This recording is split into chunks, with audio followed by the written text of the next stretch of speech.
तो welcome back to our channel trick with AK. आज हम रीजनिंग के मोस्ट इम्पॉर्टेंट क्वेश्चन करने वाले हैं जो कि एग्जाम्स में बार बार पूछे गए हैं, जिसका हम प्रैक्टिस सेट नंबर 7 करने वाले हैं और हम इसमें सबसे आसान तरीक़ों से क्वेश्चन को सॉल्व करना सीखेंगे। तो चलिए दोस्तों, हम अपने वीडियो को स्टार्ट करते हैं। यदि आपको वीडियो अच्छी लगे तो वीडियो को लाइक करें। यदि आप चैनल पर नए हों तो चैनल को सब्सक्राइब करें और बेल आइकन जरूर प्रेस करें। आज का हमारा पहला क्वेश्चन है 18 का संबंध जिस प्रकार से 30 से है उसी प्रकार से यहाँ क्वेश्चन मार्क की जगह इन 4 ऑप्शनों में क्या होगा। सबसे पहले हम 30 को हम 2 से डिवाइड करेंगे तो यहाँ पर हमें 15 प्राप्त होगा और 15 में हम 3 ऐड कर देंगे तो यहाँ पर हमें 18 प्राप्त होगा, जो कि यहाँ पर दिखाया गया है।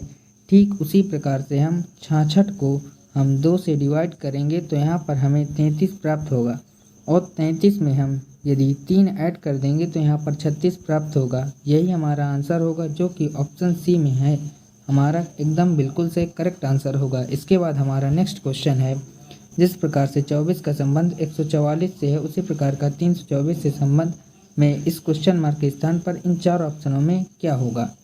यहाँ पर हम देखते हैं कि 144 जो है वो 12 का स्क्वायर लिखा गया है, तो हम 12 का मल्टीप्लाई हम 2 से करेंगे तो यहाँ पर हमें 24 प्राप्त होगा, जो कि हमें यहाँ पर दिखाया गया है। ठीक इसी प्रकार से 324 18 का स्क्वायर होता है, तो हम 18 की मल्टीप्लाई यदि 2 से करेंगे तो हमें 36 प्राप्त होगा, जो कि हमारा ऑप्शन भी यहाँ पर करेक्ट आंसर होगा। इसके बाद हमारा नेक्स्ट क्वेश्चन है जिस प्रकार से 7 का संबंध 53 से है ठीक उसी प्रकार इस 9 का संबंध इस क्वेश्चन मार्क की जगह इन 4 ऑप्शनों में क्या होगा।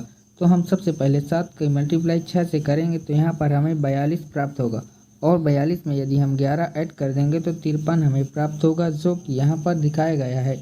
ठीक उसी प्रकार से हम 9 की मल्टीप्लाई हम 6 से करेंगे तो हमें 54 प्राप्त होगा और 54 में यदि हम 11 ऐड कर देंगे तो 4 1 5 5 1 6 हमें 65 प्राप्त होगा, जो कि हमारे ऑप्शन नंबर बी बिल्कुल करेक्ट आंसर होगा। इसके बाद हमारा नेक्स्ट क्वेश्चन है ए बी से बड़ा है, सी ए से बड़ा है, सी डी से छोटा है, ई ए से बड़ा है जबकि डी ई से छोटा है, तो इन सब में सबसे बड़ा कौन है।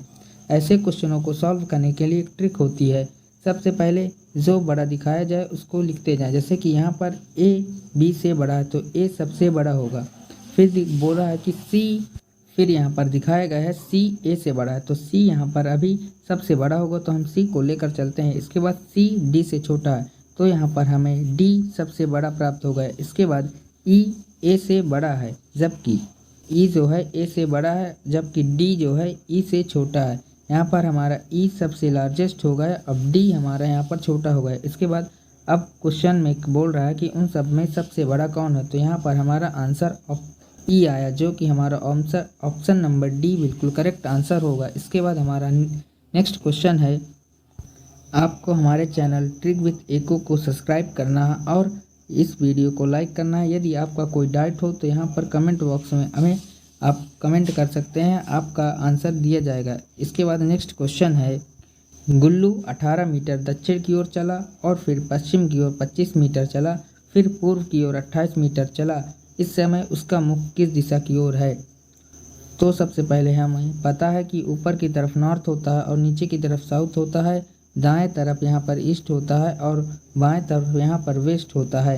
यहाँ पर गुल्लू 18 मीटर दक्षिण की ओर चलता है तो गुल्लू यहाँ पर 18 मीटर दक्षिण की ओर चलेगा। इसके बाद क्वेश्चन कह रहा है कि फिर पश्चिम की ओर 25 मीटर चलता है तो पश्चिम की ओर इस तरफ 25 मीटर चलता है। इसके बाद फिर पूर्व की ओर 28 मीटर चलता है तो पूर्व की ओर इस तरफ 28 मीटर चलता है। अब क्वेश्चन बोला है कि उस समय इसका मुख किस दिशा में है, तो इस समय इसका मुख जो है वो ईस्ट की तरफ है, यानी कि यहाँ पर हमारा पूर्व बिल्कुल करेक्ट आंसर होगा। इसके बाद हमारा नेक्स्ट क्वेश्चन है पी क्यों का भाई है।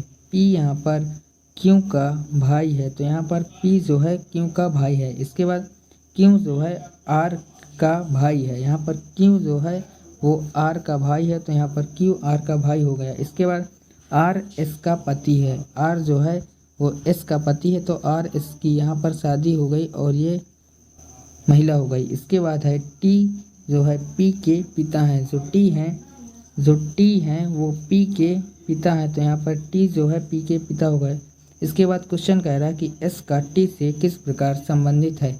एस का टी से किस प्रकार संबंधित है। तो ये सभी आपस में भाई भाई हैं और ये इसकी पत्नी है। तो यहाँ पर टी की ये एस बहू लगेगी, जो कि हमारा ऑप्शन सी यहाँ पर बिल्कुल करेक्ट आंसर होगा। इसके बाद हमारा नेक्स्ट क्वेश्चन है, जिस प्रकार से 2 का संबंध 5 से है, ठीक उसी प्रकार इस क्वेश्चन मार्क की जगह इन 4 ऑप्शनों में क्या होगा। ऐसे क्वेश्चनों को सॉल्व करने के लिए यहाँ पर हमें 2 की अगली अभाज्य संख्या 3 यदि हम जोड़ते हैं तो यहाँ पर 5 प्राप्त होगा। ठीक उसी प्रकार से 5 की अगली अभाज्य संख्या 7 यदि हम ऐड करते हैं तो यहाँ पर 7 5 12 हमें प्राप्त होगा, जो कि ऑप्शन ए में दिखाया गया है। ऑप्शन ए हमारा बिल्कुल करेक्ट आंसर होगा। इसके बाद हमारा नेक्स्ट क्वेश्चन है, नीचे दी गई श्रृंखला में श्रेणी को हल करें। 10 30 120 फिर क्वेश्चन मार्क है, फिर 3600। यहाँ पर 10 और 30 में यहाँ पर 3 की मल्टीप्लाई कर दी गई है। इसके बाद यहाँ पर 4 की मल्टीप्लाई कर दी गई है। इसके बाद यहाँ पर हम 5 की मल्टीप्लाई करेंगे और अगली संख्या में 6 की मल्टीप्लाई कर दी गई है।